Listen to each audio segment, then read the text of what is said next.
Hello viewers, welcome to part 3 of our Autosport International coverage. So in part 1 we've seen some of the old Formula 1 cars, the new Formula 1 cars, the interview with Alice Powell. Part 2 we've seen a range of other different vehicles, from drifting to touring car to GT to rally, and the interview with David Clifford from Motorsport XS. Now we look at the final section, which looks at some of the simulators that are on display. There were many simulators, this is just a handful. Let's check this out. Okay, so having a look at some of these simulators then, you can see this one here is built onto what looks like a Formula 1 car. Nice matte black paint job. I'm not quite certain as to the software that they're using, possibly an old R Factor, something like that. Some of the simulators were deceptively simple in their visuals, but I thought I'd get you guys some footage of that. Very nice and effective it looks too. Obviously a bit of a pain me fitting in. And of course then it's onto the Cruden simulator. This is always very big, very impressive. I first came across this a couple of years ago, 2010 show, and as you can see, you can have 2 passengers in there as well. It's a massive system. It's quite enveloping because of the way you're in this bucket seat, and you've got big screens and everything else. You can't see around them like you can with some of these little simulations. So a couple of camera shots for you guys. This was filmed later in the day after the show had closed. I was going to try getting a go on it myself, but alas, no joy. The queues for this were absolutely massive, and by the time I came back there were still people waiting as the show closed, so there wasn't really a chance to get on it and get a feel for it, but certainly looked impressive. I see they've got the twin wheel on there rather than having the actual car, so it's almost as if it's designed to actually be sitting in a proper F1 body, if you like, rather than sort of that kind of hovering screen that they've got.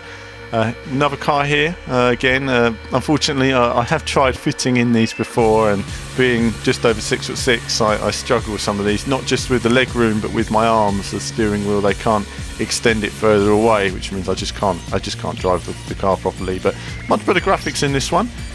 Certainly if it's an R Factor, it's a newer mod of it. Some of them they do, obviously they modify their own software as well to get it just right. But now it's on to the iRacing race.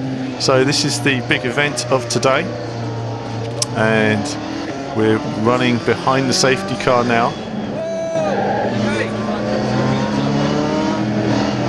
There's drama, there's tension in the air, the build up behind the I'm not sure certain overtaking is allowed behind the safety car, certainly raring to go here. Kevin here from iRacing. We've got Kevin and Sean, Kevin Bobbitt and Sean Sith, who are going to be the racing drivers we're on board with today.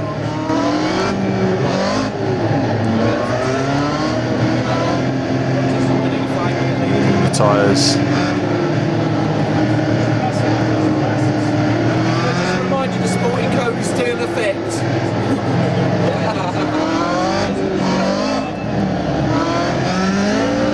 And away they go then. So pressure on, heart beating fast, getting the tyres up to temperature for turn 1. We've got a sort of late apex into turn 1. This is Alton Park. So again, nice look around this first part here, full speed and then braking for a long sweeping left hander around there, gently on the power. Love that corner, it's got a really nice sweeping motion to it. High speed corner here before heavy braking. And so you're trying to push your car, but you're tippy-toeing on those slightly cooler tyres, knowing those other guys are right behind, looking for a way past. Everybody wants to beat iRacing at their own game. These guys are representing.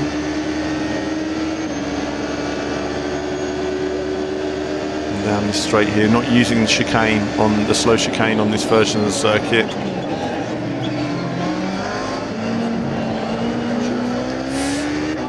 There nicely. It's a tricky section there because it's so slow and you've got to progressively get on the power. You're always tippy-toeing.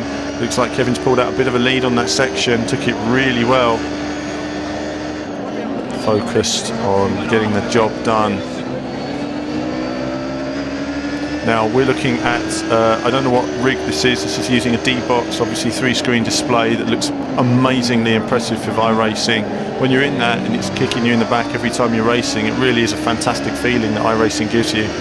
It's quite unparalleled actually, just how realistic it felt when the D-Box was tuned properly for it. And this was a relatively light setting it was on, but certainly effective. The track layout as well looked absolutely bang on, as do all iRacing track layouts on the whole.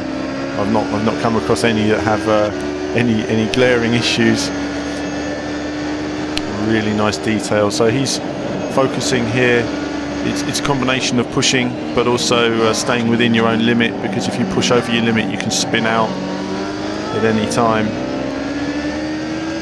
So he's staying nice and focused. So a lead here for Kevin. I'd like to show you the other cars. We will see some clips of the other cars as well shortly.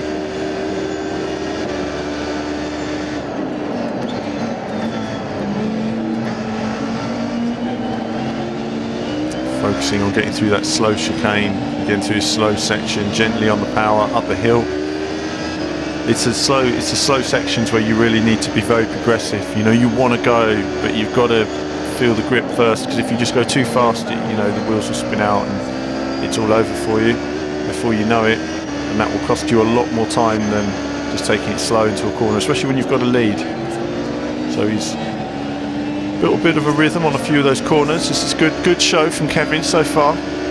Really good couple of clean laps for him and finding pace in the car.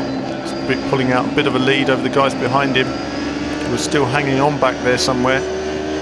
One of them made a mistake in the chicane, which slowed down the guys who were in third and now moving up to second place, but you haven't quite seen that on this footage. Would love to have shown you guys a replay. Unfortunately we didn't grab that at the time.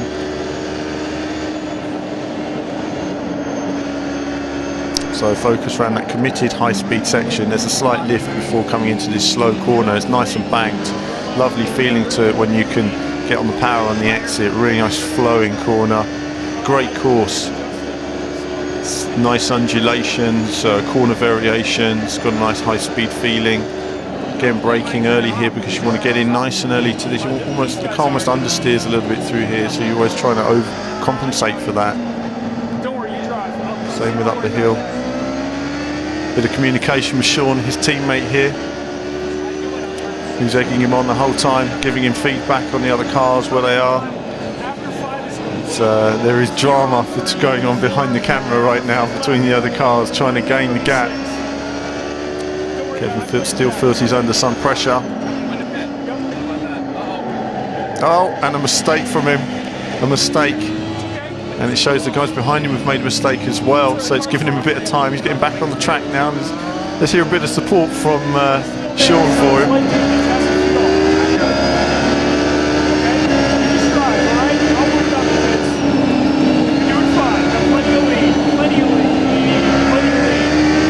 So some support there coming in from Sean, trying to keep Kevin nice and calm, put in the laps, chill out, don't worry about the guys behind. They've got a nice lead now. The guys behind have made a couple of mistakes as well. It all seems very easy, but you can bin it with one major accident at any time in this game, so you want to be always progressive on those corners. And of course when you do crash off the track, then obviously you're unaware of the damage you've inflicted on the car, so you're still trying to push into the corners, and then you're analysing, oh dear, how much grip do I have? So at the moment Kevin's doing a good job of keeping some good speed despite any damage to the rear of the car. It wasn't a hard hit, so I doubt there would have been a lot, but you never know, a piece of aero may have flown off. Nice through that slow section again, progressive on the power.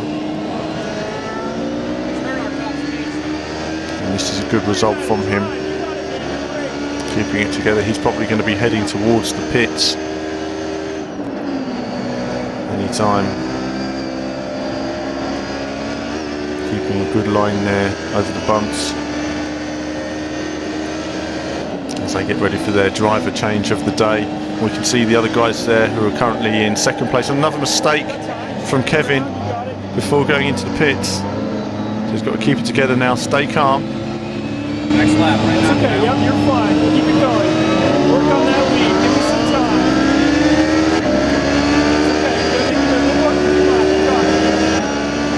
More words of support there from Sean. As Kevin focuses, he's trying to keep it going, get to half race distance. So at the moment they had it set to 10 laps, and so it's 5 laps each before a driver change in this race. Everybody's doing a driver change. The team behind is gaining. Gap is closing between all 3 teams, but we can't quite see that of course on this replay. So we've got those guys racing in the bottom corner, and they're about to have some of their own dramas as well, trying to close up on these guys. Kevin's just trying to keep focused, keep it as clean as he can.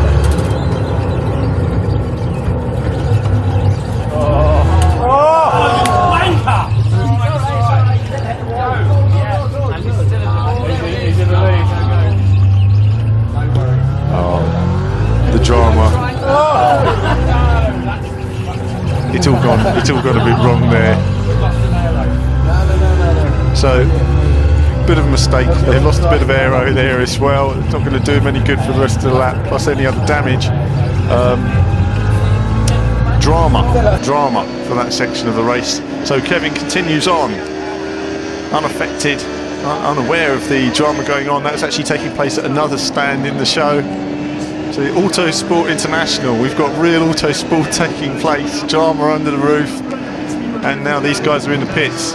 So Kevin's going to make way for Sean. The other teams are doing the best they can to close up. But these guys have got a nice lead now, somewhere around 30 seconds, which isn't bad in just a few laps. But this is the critical moment. This is a deciding moment for the race, obviously. Pit lane speed, smoothness of driver change. So repairs going on to the car. Sean jumps in. A little bit of advice from Kevin about the car handling circuit. And away he goes. Narrowly avoiding the safety car there, which is parked perilously close to the end of the pitch, remembering not to cross the white line. Sean does that nicely, and away he goes. So the other guys behind still haven't got to the pits yet. So, and a mistake from Sean, cold tyres.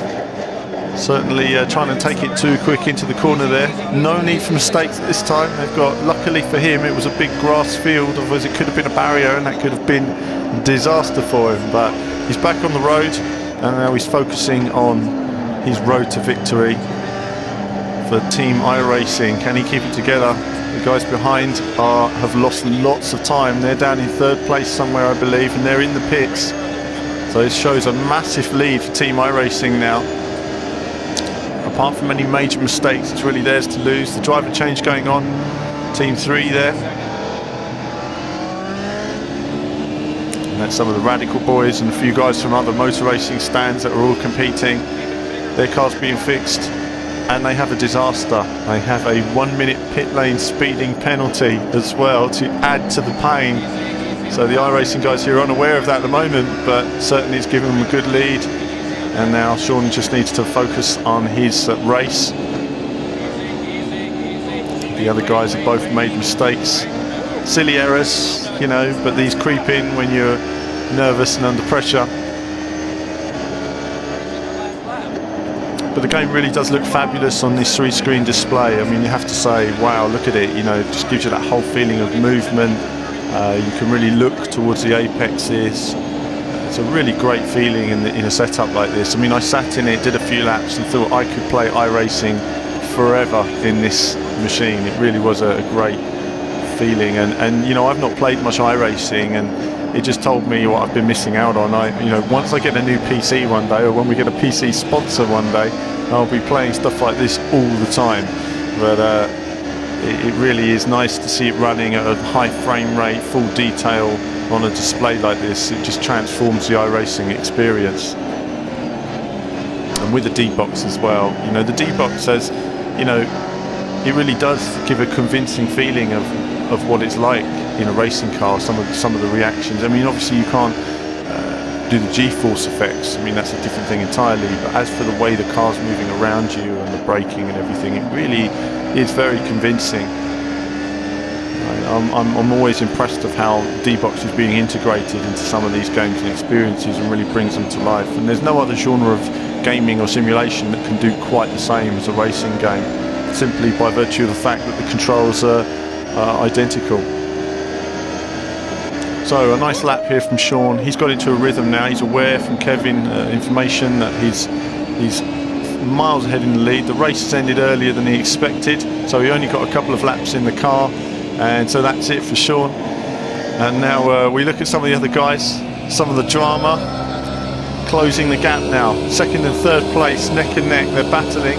Who's going to make it? Third place is coming up, looking for an option.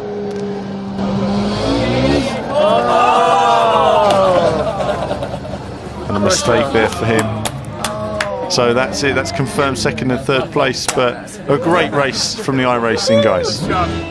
High five for Team US. Team USA. Team iRacing, we have to represent it for in England. That's right. Cheers. Nice race. Yeah, brother. So that was it. A lot of excitement in the iRacing race. Thanks for the guys for letting me stay behind and watch that. That was actually after the show closed. They sort of let their hair down, had a good time, and a great race as well, getting to know some of the guys from the different stands. Very competitive racing. I always love a bit of live racing, I have to say. Always great fun. The show itself was fantastic. A really good opportunity to see lots of cars, meet the drivers, meet the suppliers. You could get anything from antique racing clothing to your paintings to books and everything else. I mean, one of the highlights was coming across this Formula One book that you see here. Not many copies, £20,000 a copy, something very special indeed. And, you know, there were lots of little highlights around the show that you just won't see anywhere else. What was also interesting as well was the interviews that took place on the Autosport stand, and these ranged a range of drivers, old and new. Some really interesting interviews, some really insightful comments, and some entertaining comments as well. I don't know if we can ever have a chance to show you some of the clips from that. We can always ask for permission, but certainly there are some great sound bites I'd love to share with you guys. But that's it from now for the Autosport coverage. As ever, we'll be back to normal with more racing game coverage this week and catching up with everything that's been happening recently, as well as in the world of motorsport as well. Lots to talk about in F1. But that's it from now. For me, viewers, as ever, more soon.